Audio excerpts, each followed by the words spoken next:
नमस्कार, AB star news देख रहे हैं आप और मैं हूं आपके साथ सोहन सिंह। वक्त हो चला है देश लाइव का, जिसमें बात करेंगे तमाम अहम खबरों की। शुरुआत करेंगे मिशन 2024 की खबर के साथ में। दरअसल मिशन 2024 को लेकर सभी पार्टियों ने पूरी ताकत झोंक दी है। विपक्ष एकजुटता का दम भर रहा है, लगातार मुलाकातों का सिलसिला चल रहा है। इसी बीच बीजेपी ने भी मिशन 2024 को लेकर कमर कस ली है। तो बीजेपी ने 2024 लोकसभा चुनाव को लेकर तैयारियां तेज कर दी हैं। पार्टी ने लोकसभा चुनाव के लिए 15 राज्यों में नए प्रभारियों और सह प्रभारियों की नियुक्ति की है।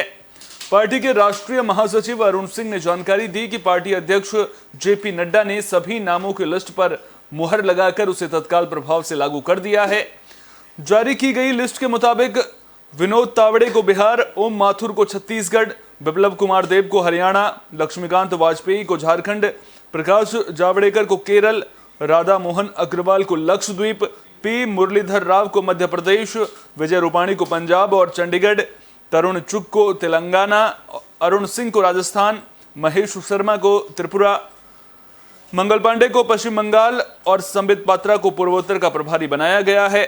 सांसद हरीश द्विवेदी को बिहार, विधायक नितिन नबीन को छत्तीसगढ़, सांसद डॉक्टर राधा मोहन अग्रवाल को केरल, पंकजा मुंडे और डॉक्टर रमाशंकर कठेरिया को मध्य प्रदेश, नरेंद्र सिंह रैना को पंजाब, अरविंदर मेनन को तेलंगाना, विजया राहटर को राजस्थान, अमित मालवीय और आशा लकड़ा को पश्चिम बंगाल और ऋतुराज सिन्हा को नॉर्थ ईस्ट प्रदेश का सह प्रभारी नियुक्त किया गया है। बीजेपी के राष्ट्रीय अध्यक्ष जेपी नड्डा, केंद्रीय गृह मंत्री अमित शाह और बीजेपी के राष्ट्रीय संगठन महासचिव बीएल संतोष ने 6 सितंबर को 144 लोकसभा सीटों पर पार्टी को और मजबूत करने के लिए केंद्रीय मंत्रियों के साथ समीक्षा की थी।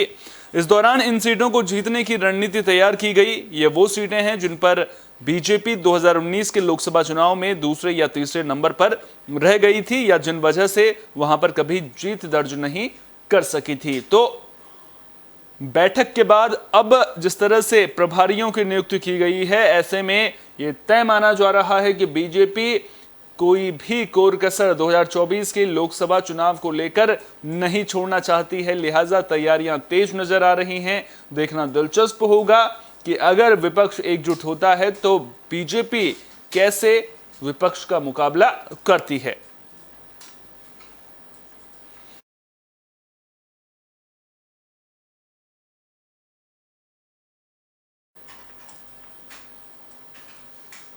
वहीं कन्याकुमारी से शुरू हुई कांग्रेस की भारत जोड़ो यात्रा का आज चौथा दिन है और कई मायनों में कांग्रेस पार्टी के लिए ये भारत जोड़ो यात्रा बेहद खास है, क्योंकि पार्टी को जमीनी स्तर पर अपने संगठन को मजबूत करना है।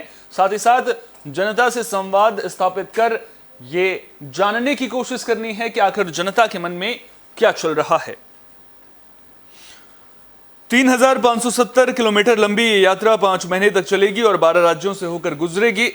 राहुल गांधी ने भारत जोड़ो यात्रा को कांग्रेस पार्टी के लिए बेहद अहम बताया। राहुल ने कहा कि यात्रा के जरिए उन्हें लोगों से जुड़ने और उनकी बात सुनने का मौका मिलेगा। साथ ही ये समझने का मौका मिलेगा कि जनता किन किन परेशानियों का सामना कर रही है। कांग्रेस भारत जोड़ो यात्रा के जरिए मिशन 2024 को साधने में भी जुटी हुई है। लगातार बेरोजगारी और महंगाई के मुद्दे पर पार्टी बीजेपी को घेर रही है। वहीं दूसरी ओर बीजेपी भी कांग्रेस की भारत जोड़ो यात्रा पर पूरी नजर बनाए हुए है। भारतीय जनता पार्टी ने बीते दिन कांग्रेस पार्टी और राहुल गांधी को लेकर एक ट्वीट किया। दरअसल बीजेपी ने अपने ऑफिशियल ट्विटर अकाउंट से राहुल की एक तस्वीर शेयर की, जिसमें राहुल गांधी ने टी शर्ट पहन रखी है। इसी के साथ एक और तस्वीर शेयर की गई जिसमें उस टी शर्ट की कीमत और ब्रांड लिखा हुआ है। बीजेपी के मुताबिक राहुल गांधी ने 41,000 रुपए की टी शर्ट पहनी हुई है। बीजेपी ने इस तस्वीर को शेयर करते हुए लिखा, भारत देखो। बीजेपी के इस ट्वीट के बाद कांग्रेस ने पलटवार करते हुए कहा, अरे घबरा गए क्या? भारत जोड़ो यात्रा में उमड़े जनसैलाब को देखकर मुद्दे की बात करो, बेरोजगारी और महंगाई पर बोलो। बाकी कपड़ों पर चर्चा करनी है तो मोदी जी के 10 लाख के सूट और 1.5 लाख के चश्मे तक बात जाएगी। बताओ करनी है बीजेपी। कांग्रेस की भारत जोड़ो यात्रा एक दिन में औसतन 22 से 23 किलोमीटर तक चलेगी और इसको लेकर सियासत भी परवान चढ़ती हुई नजर आ रही है। यात्रा की शुरुआत हर रोज सुबह 7 बजे से होती है, जो 10 बजे तक चलती है। इसके बाद कुछ घंटे आराम के बाद ये यात्रा दिन के दूसरे पहर 3:30 पर शुरू होती है और शाम को 7 बजे तक चलती है। तो कुल मिलाकर देखा जाए तो अब भारत जोड़ो यात्रा को लेकर सियासत भी परवान चढ़ते हुए नजर आ रही है। बात टी शर्ट से लेकर के सूट तक की जा रही है और कुल मिलाकर इस सियासत को जनता भी देख रही है। देखना दिलचस्प होगा कि जिस उद्देश्य के साथ में कांग्रेस की भारत जोड़ो यात्रा निकली है, क्या कांग्रेस पार्टी अपने उद्देश्य में सफल हो पाएगी।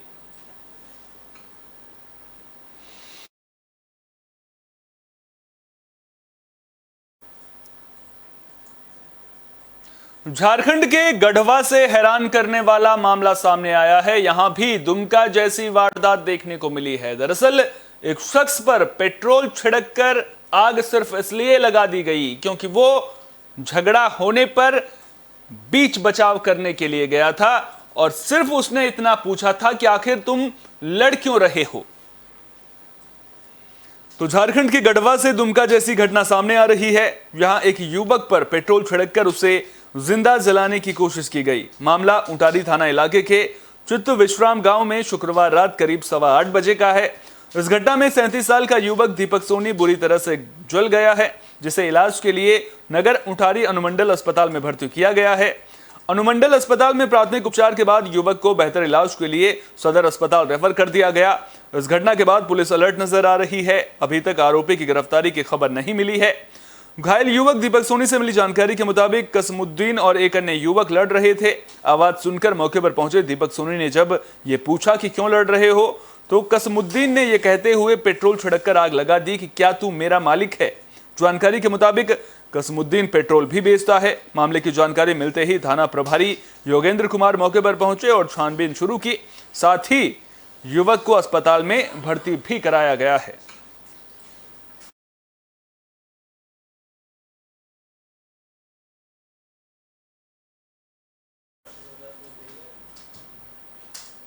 10 दिनों तक चलने वाला गणेश चतुर्थी महोत्सव खत्म हो गया है और महोत्सव के खत्म होते ही गणेश भगवान की मूर्तियों का, उनकी प्रतिमाओं का विसर्जन भी कर दिया गया है। लेकिन इस मूर्ति विसर्जन के दौरान अलग अलग जगहों से हादसे की खबरें भी सामने आई हैं।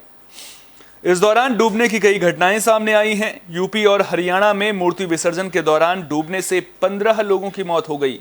हरियाणा के महेंद्रगढ़ और सोनीपत जिले में 6 लोगों की मौत के मामले सामने आए हैं। महेंद्रगढ़ में 4 जबकि सोनीपत में 2 युवक यमुना नदी में डूब गए। महेंद्रगढ़ में करीब 7 फुट की मूर्ति विसर्जन के लिए ले जाई जा रही थी। इसी दौरान 9 युवक बह गए। जिला प्रशासन ने एनडीआरएफ की मदद से बचाव अभियान शुरू किया। इस घटना में 4 लोगों की मौके पर ही मौत हो गई थी, जबकि बाकी लोगों को बचा लिया गया। सीएम मनोहर लाल खट्टर ने महेंद्रगढ़ और सोनीपत में हुई घटनाओं को लेकर ट्वीट किया। उन्होंने कहा, महेंद्रगढ़ और सोनीपत जिले में गणपति विसर्जन के दौरान डूबने से कई लोगों की असमय मौत की खबर दिल दहला देने वाली है। खट्टर ने कहा, हम सभी इस कठिन समय में मृतकों के परिवारों के साथ खड़े हैं। एनडीआरएफ की टीम ने कई लोगों को डूबने से बचाया है। मैं उनके शीघ्र स्वस्थ होने की प्रार्थना करता हूं। वहीं बात यूपी की करें तो यूपी के उन्नाव में 3, संत कबीर नगर में 4, ललितपुर में 2 युवकों की मौत हुई है। उन्नाव की बात करें तो यहां 2 बच्चों की डूबने से तुरंत मौत हो गई। तीसरे बच्चे को इलाज के दौरान अस्पताल में मृत घोषित कर दिया गया। जानकारी के मुताबिक बच्चे भगवान गणेश की मूर्तियों को गंगा नदी में विसर्जित करने गए थे। इसी दौरान 5 बच्चे गंगा नदी में डूब गए थे। वे सभी अचानक गहरे पानी में चले गए थे। मौके पर मौजूद लोगों ने बच्चों का रेस्क्यू किया। हालांकि तब तक 2 की मौत हो गई थी। दूसरी घटना संत कबीर नगर की है। यहां आमी नदी में डूबने से 4 बच्चों की मौत हो गई। जानकारी के मुताबिक बच्चे पूजा सामग्री विसर्जन करने नदी के किनारे गए थे। वे सभी अचानक गहरे पानी में चले गए और डूब गए। बाद में गोताखोरों की मदद से चारों के शवों को बाहर निकाला गया। यूपी के ही ललितपुर में गणेश प्रतिमा विसर्जन के दौरान 2 युवकों की तालाब में डूबने से मौत हो गई है। जानकारी के मुताबिक युवक को बचाते हुए तालाब में कूदे मुस्लिम युवक की भी मौत हो गई।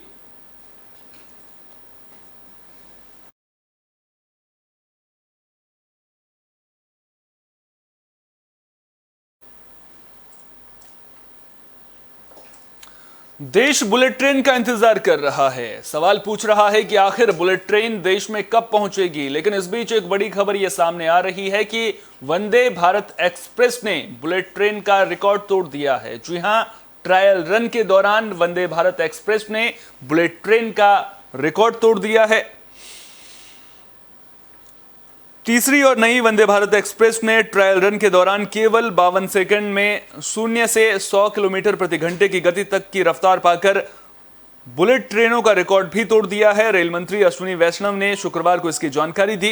इसके अलावा उन्होंने ये भी कहा कि फोटोकैटलिक एयर प्यूरिफायर सिस्टम नई वंदे भारत ट्रेन को कोरोना सहित हवा से फैलने वाली तमाम बीमारियों से भी मुक्त रखेगा। आपको बता दें कि भारत की ये सेमी हाई स्पीड ट्रेन अगले कुछ हफ्ते में अहमदाबाद मुंबई रूट पर चलने के लिए तैयार है। ट्रायल रन के परिणामों की घोषणा करते हुए रेल मंत्री वैष्णव ने कहा कि वंदे भारत ट्रेन का तीसरा परीक्षण गुरुवार को पूरा हो गया। इसने 0 से 100 किलोमीटर प्रति घंटे की रफ्तार 52 सेकंड में पूरी कर ली, जबकि बुलेट ट्रेन इस रफ्तार को हासिल करने में 54.6 सेकंड का समय लेती है। इस नई ट्रेन की अधिकतम गति 180 किलोमीटर प्रति घंटा है। पुरानी वंदे भारत की अधिकतम गति 160 किलोमीटर प्रति घंटा है।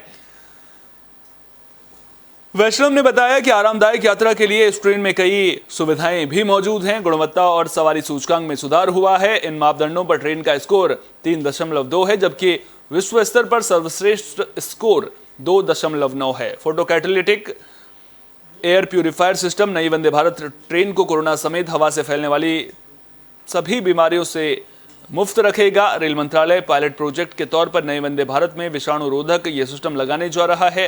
सफलता मिलने के बाद सभी 400 वंदे भारत में समेत रेलवे की प्रीमियम राजधानी शताब्दी दुरंतो समेत अन्य ट्रेनों में इस योजना को भी लागू किया जाएगा। तो वंदे भारत एक्सप्रेस रिकॉर्ड छूती हुई नजर आ रही है और ट्रायल रन में जिस तरह से इसने रिकॉर्ड बुलेट ट्रेनों का तोड़ा है तो इसे बड़ी उपलब्धि भी माना जा रहा है। और आपको बता दें कि आखिरी ट्रायल भी वंदे भारत एक्सप्रेस ने जो है वो पूरा कर लिया है और अब ये उम्मीद जताई जा रही है कि जल्द ही नई वंदे भारत एक्सप्रेस अहमदाबाद मुंबई के बीच में चलाई जा सकती है। और अब जब गुजरात में विधानसभा चुनाव नजदीक हो तो ऐसे में इसकी घोषणा जल्द होने की संभावना जताई जा रही है।